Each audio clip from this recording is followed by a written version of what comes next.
இரவு 7:05.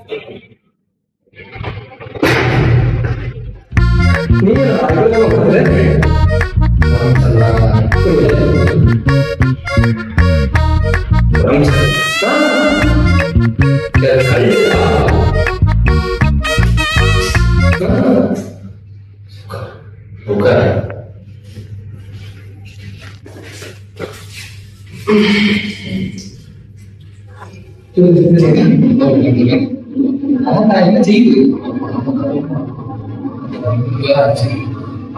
சொல்ல முடியாது. எனக்கு ஏதாச்சும் பண்ணணும் தெரிஞ்சு வீட்டுல எல்லா டேப்லெட் கொடுத்துட்டு இருக்காங்க. எல்லாமே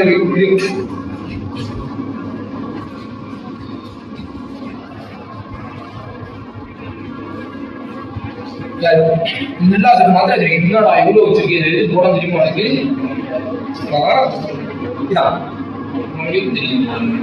ஏடா உனக்கு எவ்வளவு நம்பிக்கை இல்லையோ இதான்டா எங்க ஃபேமிலி அப்படி சொன்னாரு. சரி நான் கன்ஃபார்ம் பண்ணிக்கிறேன். இதுதான் தெரியும் சொன்னாரு தலையில் வந்தா போடுன்னு கேட்டேன்.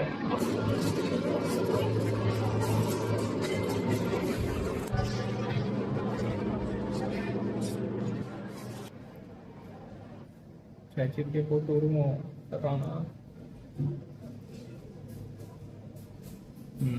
my friend affected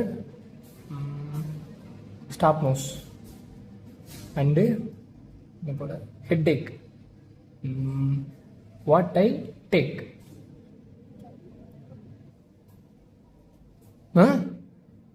ஆக்சிஜனா அது பார்த்தா இருக்கும். கொடுத்து விடுவோம். சாச்சி இப்படி சொல்லிச்சுல காதல் வச்சுட்டு போவோம்.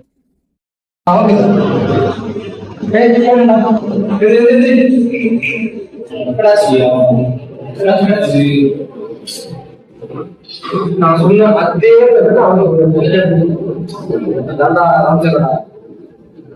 நம்புங்கடா.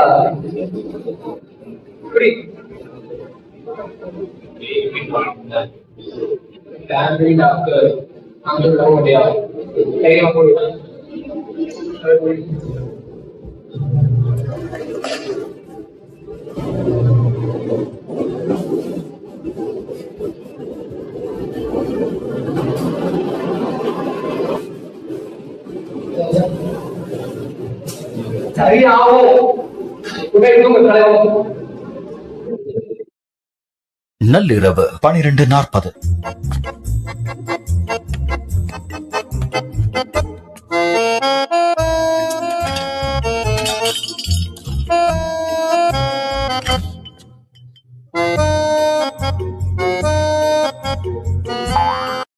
நேரம் காலை 5:30.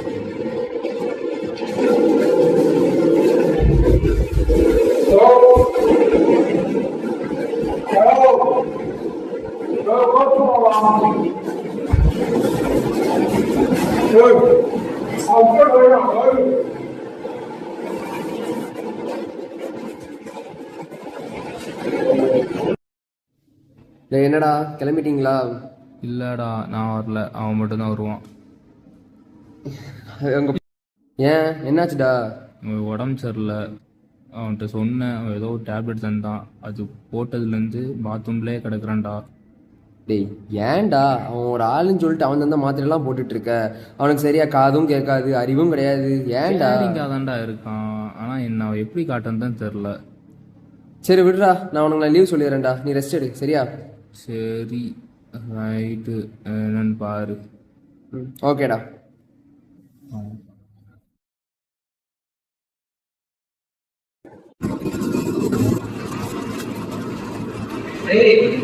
கிளம்பலையா?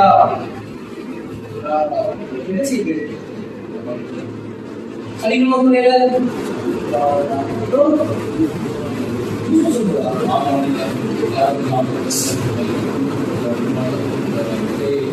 சிக்கன் நிறைய சிக்கன் சளி பழக்கம்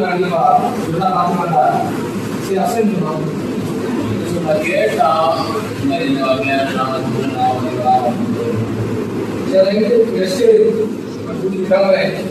டிவி வந்து பாதுகாப்பு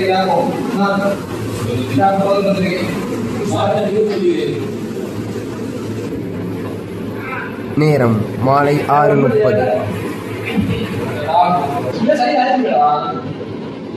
சரி உங்க காலை பண்ண வேண்டியது நாளைக்கு வர டைம் ஆகும் 6 வரை காசு இருக்கேன்.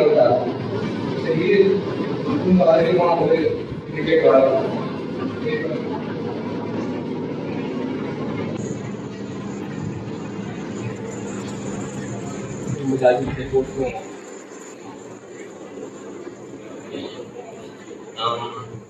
Yesterday, my friend affect open.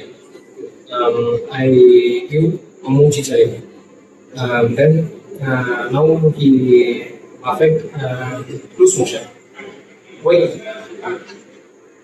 It sounds like the antibiotic supplementation.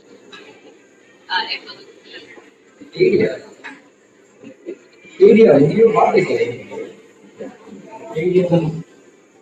ஆறு சேர்த்து ஆமாம் அது வந்து இருக்கும் எயிடி ஆறு சேர்த்து இருக்கும் எல்லாம் முடிவு போட்டாலும்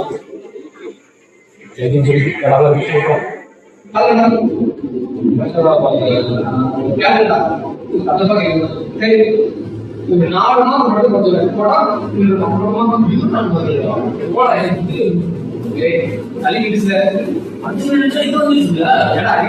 சாப்பாடோட இருக்கும். போட்டாலே நின்றுட்டு ஞாபகம் வச்சுக்கோ. 4 மாதம் இந்த 4 மாதம் தெரியுமா அந்த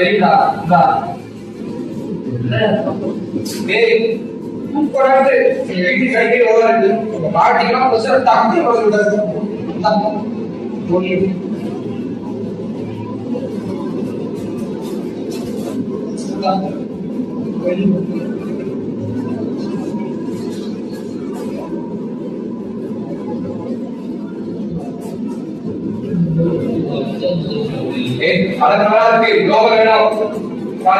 ஆரஞ்சு கலர் இருக்கு, ஆரஞ்சு பேரு, பச்சை கலர் இருக்கு, பயணத்து பேரு இருக்கு.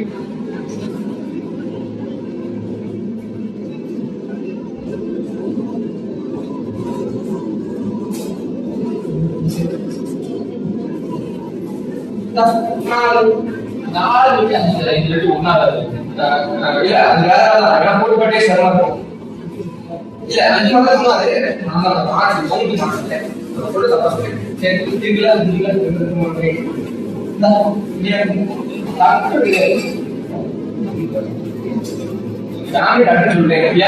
நம்பிக்கையா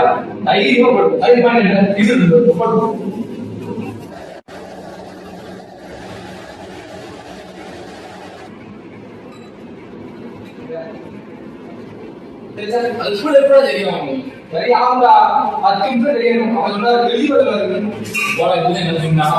சரி ரொம்ப பேசா ரொம்ப போகும். காசு கம்மியா கூட கம்மியா பேசணும். 10 நிமிஷம் வரேன் 10 நிமிஷம் தெரியாது போடா. நேரம் காலை 4:37.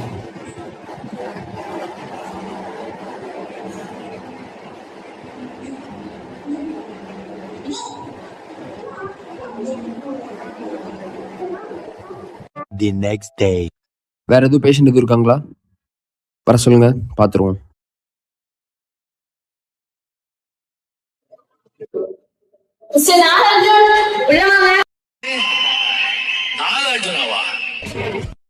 டேய் ஹாஸ்பிட்டல் வந்திருக்கோம், என்ன டேப்லெட் போட்ட, என்னென்ன பண்ணுச்சுன்னு எல்லாமே கரெக்டாக சொல்லிடு. தான் சும்மாறா.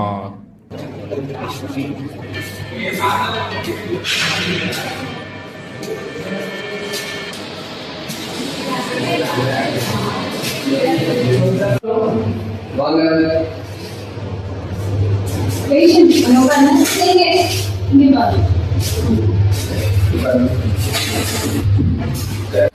சரி சொல்லுங்க. ஓய்வு கம்மியா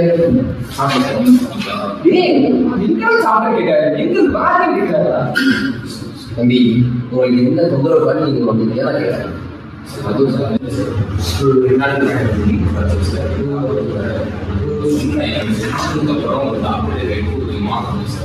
ஹோட்டல் வந்து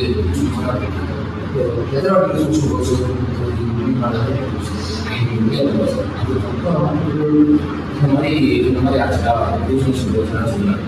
அதுக்கடுத்து அதே இன்னும் 4 மாதத்துக்கு அந்த ஹோட்டல் வந்து என்ன யார் அந்த டாக்டர்? எங்கள் ஃபேமிலி டாக்டர் சார். அதான் பார்த்து சொல்லுங்க, யார் அந்த டாக்டர்? அந்த டாக்டர் சொல்லுங்க.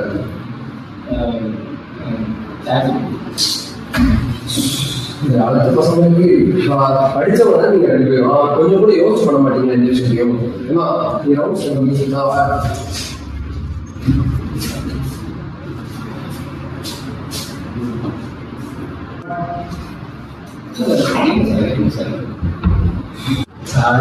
2 நாளைக்கு சொன்னாங்க. நான் போகணும்னு தெரிஞ்ச உடனே நான் ஃபேமிலி சார்ஜ் கேட்டேன். ஃபேமிலி சார் சார்ஜ் தான் சார் சார்ஜ் கேட்டேன். அது வந்து ஒரு வச்சு சொல்லிச்சு. அந்த மாதிரி இருக்க பார்த்தா அதுவும் இருக்கு. சரி நான் வந்து அதை எடுத்து கொடுத்துட்டேன். அதுக்கப்புறம் மறுநாள் நிற்கிறேன்னு சொன்னான். சரி திரும்ப அதே போட்டு பார்த்து அப்படின்னு சொல்லி போட்டு பார்த்தா ஏடியாரும் வந்துச்சு. ஏடியானா நான் கிராஜுவேட் தெரியாதா அப்படின்னு சொல்லி அதான் தெரிஞ்சு இது தப்பு. என்ன அசாமே கேட்க மாட்டீங்களா? உயிரோட விளையாண்டுருக்கீங்க. ஏடிஆர்னா என்ன சொல்லி ஆல்ரெடி ஏடிஆர்னா அட்மாஸ்பியர் ரியாக்ஷன் சொல்லுவோம். இது எவ்வளோ பெரிய விஷயம் தெரியுமா? இதோட சீரியஸ்னஸ் தெரியாம விளையாண்டுருக்கீங்க 2 பேரும். போன பார்த்து அடுத்த பசங்களே நம்ம இதே கையில டான்ஸ் இருக்கு. இதெல்லாம் பத்தி சொல்லவே இல்லை சார். ஏன்டே சொல்லல சார். சரியா இருக்கு. உங்களுக்கு கையில் வந்து டான்ஸ் இருக்கு. உடம்புல வேற எங்கேயா சொல்லுவாங்க.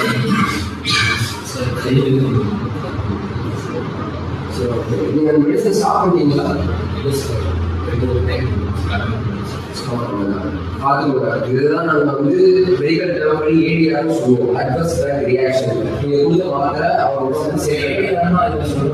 இல்லை தம்பி அப்படிலாம் இல்லை. ஏடிஆர்னா அட்வர்ஸ் ட்ரக் ரியாக்ஷன் தான். அதுதான் உடம்புல ரியாக்ஷன் ஏற்படுத்திருக்கு. சரிங்களா? நல்ல இப்போ வந்து போனது இந்தியா காலேஜ் கொஞ்ச நாளைக்கு முன்னாடி எனக்கும் இந்த மாதிரி ரூல்ஸ் கேட்டேன். ஹாஸ்பிட்டல் போனேன். இன்ஜெக்ஷன் போட்டாங்க. போட்ட மறுநாள் இருக்கு முன்னாடி தலை சுற்றிக்கு முன்னாடி கேஸ் அது மட்டும் சொல்ல தெரியாது. Yes correct. இதுவுமே ஏரியாவில் தான் வரும். ஏரியாவில் இது மட்டும் வராது. உங்களுக்கு கை காலில் அந்த இடத்துல வந்து ஸ்வெல்லிங் ஏற்படுறது, அதுக்கப்புறம் ஸ்டொமக் அப்செட்டாக இருக்கிறது, அடுத்து ப்ரீத்திங் டிஃபிகல்டி, இது எல்லாமே ஏரியாவில் தான் வரும். நம்ம நல்லா புரிஞ்சுக்கணும். இதை வந்து வீட்டுக்கு ஆபத்தாக முடியலாம். உங்களுக்கு தெரியுமா? முன்னாடி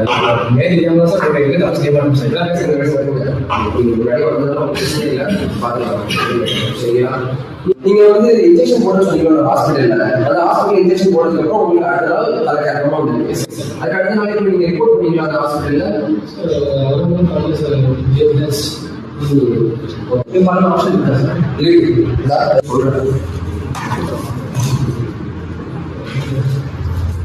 இதெல்லாம் நம்ம ஏரியா ரிப்போர்ட் பண்ண சொல்லுவோம். இதில் வேற ஒன்றும் கேட்க மாட்டாங்க. இதில் வந்து அந்த நீங்கள் எடுத்த டேப்லெட்டோட பிராண்ட் நேம் கேட்டுருப்பாங்க. எப்போ ஸ்டார்ட் பண்ணீங்க, எப்போ ஸ்டாப் பண்ணீங்க, இதனால உங்களுக்கு பாடியில் என்ன ரியாக்ஷன் நீங்கள் ஏற்படுச்சு, இந்த மாதிரி டீட்டெயில்ஸ் மட்டும் தான் இது மட்டும் ஃபில் பண்ணிட்டு சரிங்களா?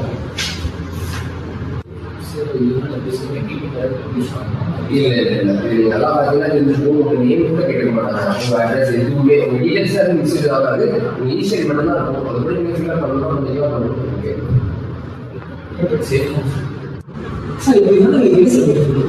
இதனால உங்களுக்கு பெனிஃபிட்னு இல்லை. மற்ற பேஷண்ட் யாருக்கும் இந்த மாதிரி ரியாக்ஷன் எதுவும் ஏற்படாமல் எங்களால் இருக்க முடியாது.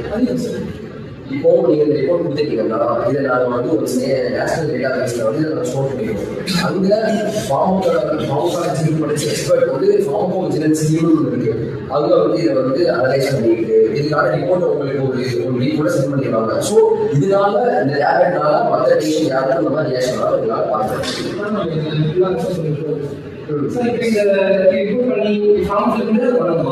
இல்ல இன்னும் இல்ல.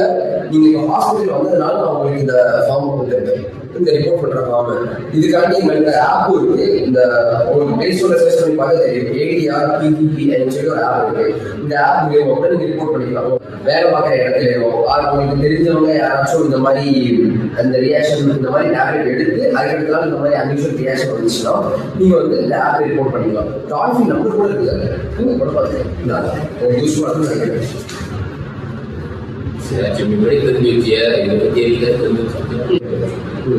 சாட்ஜியை பற்றிலாம் உங்களுக்கு தெரியுது. இதை பற்றி கொஞ்சம் தெரிஞ்சு வச்சுக்கோங்க.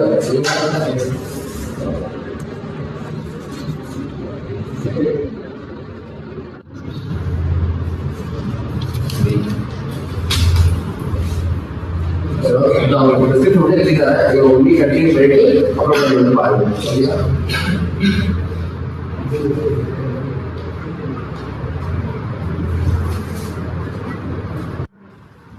சார் இல்லை நான் அப்படி சொன்னீங்க நீங்க திரும்பி வெளிய சாப்பிட சொல்லுவாங்க அவங்க இல்லைன்னா ஓகேவா?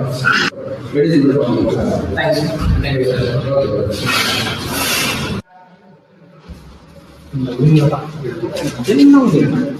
போட்டாலும் சரி கண்டிப்பா கூட்டம் இருக்கு என்னால முடியல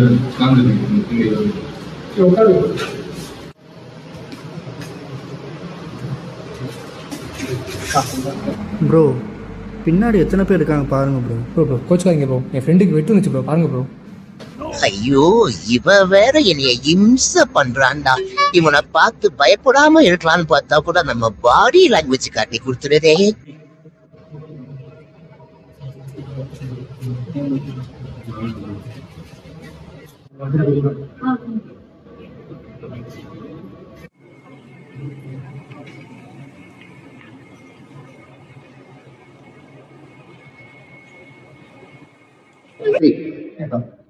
அக்கா ஜிபே பண்ணாமா?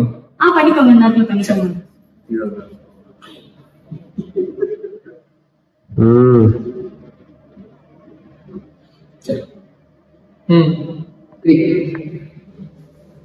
அக்கா இன்னொன்று இப்போ இந்த ஆன்டிபயோட்டிக்ஸ் இது எல்லாமே பிரிஸ்கிரிப்ஷன் தர முடியுமா? நோப்பா, ஓடிசில எல்லாம் வராதுப்பா. இல்ல நான் ஊசியோட காசு இப்ப தம்பி ஓசி இல்லப்பா, ஓடிசிப்பா. அதாவது சின்ன சின்ன பிரச்சனைகளுக்கு மட்டும் காய்ச்சல், தலைவலி, வயிறு வலி, இந்த மாதிரி சின்ன சின்ன பிரச்சனைகளுக்கு மட்டும் மருந்து கொடுக்கறது தான் ஓடிசிக்குள்ள ட்ரக்ஸ் எல்லாம் வரும். உங்களுக்கு முறைப்படி என்ன நோயோட தீவிரத்தன்மை அறியாம எங்களால டேப்லெட் வந்து கொடுக்க முடியாது. அதனால நீங்க முறைப்படி டாக்டர் கிட்ட பிரிஸ்கிரிப்ஷன் வாங்கிட்டு வாங்க, நான் அதை வச்சு உங்களுக்கு வந்து டேப்லெட் தரேன். இப்ப நாங்க ஓடிசில கொடுக்குற ட்ரக்ஸுமே அதுவுமே உங்களுக்கு சிம்டம்ஸ் வந்து கொஞ்ச நாள்ல குறையலன்னா நீங்க கண்டிப்பா வந்து டாக்டர்கிட்ட கன்சல்ட் பண்ணணும். அதனால முறைப்படி டாக்டர்கிட்ட பிரிஸ்கிரிப்ஷன் எழுதி வாங்கிட்டு வாங்க, நான் உங்களுக்கு டேப்லெட் தரேன். புரியுதாப்பா? சரி போதுமா?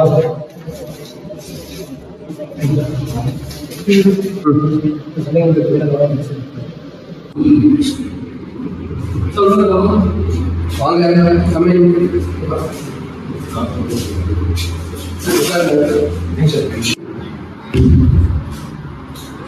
என்ன இருக்கீங்க? மெடிசன்ஸ் வாங்கிங்களா?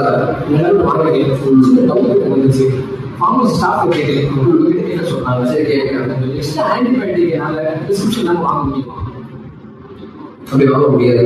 நான் ஏன் சொல்றேன், பிரிஸ்கிரிப்ஷன் இல்லாம அதுவும் இல்லாம வந்து பேஷண்ட் நேரில் பார்க்காம எங்களால் பிரிஸ்கிரைப் பண்ண முடியாது. ஒரு மெடிசனை அவங்களுக்கு கொடுக்க முடியாது.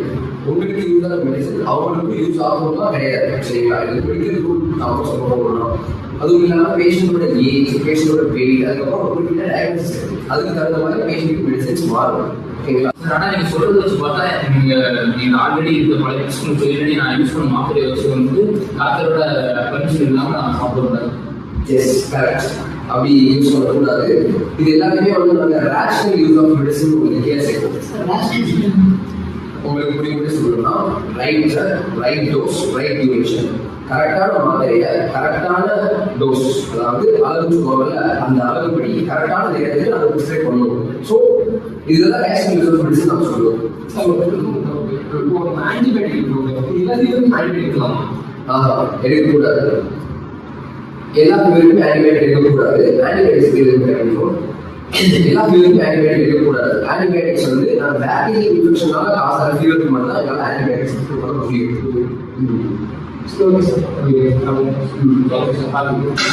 நீங்கள் ஆக்டிவ் யூஸ் பண்ணுற வேலை வச்சுருக்கீங்களா? வேறு சொல்லணும். Okay thank you sir.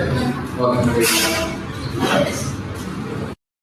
Adverse drug reaction எதுவாக இருந்தாலும் டாக்டர்கிட்டையோ இல்லைன்னா ஃபார்மசிஸ்ட்டையோ சீக்கிரம் இன்ஃபார்ம் பண்ணுறது நல்லது. ஆன்டிபயோட்டிக் அண்ட் ஓல்டு பிரிஸ்கிரிப்ஷன் மெடிசனை டாக்டரோட அட்வைஸ் இல்லாமல் எடுத்துக்கிட்டாங்க. ஓடிசி மைனர் இன்வெஸ்ட் மட்டும்தான். உங்களுக்கு சீரியஸ் இன்வெஸ்டிகேஷனா உடனே டாக்டரை கன்சல்ட் பண்ணுறது. மெடிசன் கேஷுவலி உங்களோட நட்பை ஷேர் பண்ணாதீங்க, ரிமூவ் பண்ணாதீங்க, அந்த பிரிஸ்கிரிப்ஷனை மிஸ்யூஸ் பண்ணக்கூடாது. நான் இந்த மாதிரி Moral of the story is save medicine, save health.